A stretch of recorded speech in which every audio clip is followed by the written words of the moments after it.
Bhogapuram airport కు నిరసనగా విజయనగరం జిల్లా గూడపు వలసలో మహిళలు చాలా రోజుల బట్టి నిరాహార దీక్ష చేస్తున్నారు.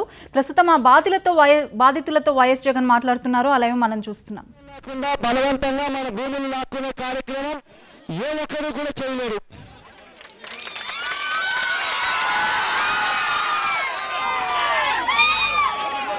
పక్కనే ఇక్కడికి రాకముందు ఇదే గ్రామంలోనే ఇదే గ్రామం పక్కనే ఉన్న సండే రిసార్ట్స్ చూసొచ్చా. పక్కన అయ్యన్న పాత్రుడికి సంబంధించిన సండే రిసార్ట్స్ లో ఒక సెంటు కూడా భూమి లేదు.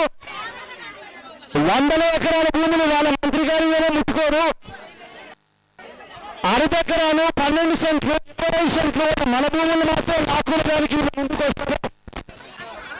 వీళ్ళ పన్నాగమనేది కూడా సాగదు. ఖచ్చితంగా దీన్ని పూర్తిగా వ్యతిరేకిస్తాం. అవసరమైతే కోట్లకైనా పోతాం.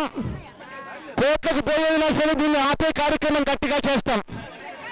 ఒకవేళ పొరపాటున వీళ్ళు ఏదైనా అధికారాన్ని ఉపయోగించుకొని ఏదైనా బలవంతంగా లాక్కుంటే మాత్రం ఎవరు బాధపడకండి. 3 ఏళ్లలో మళ్ళీ మన ప్రభుత్వం వస్తుంది. అందరికీ పనులు వెనక్కిస్తాం. కాబట్టి ఎవరు భయపడవలసిన పని లేదు. గట్టిగా పోరాటం చేద్దాం.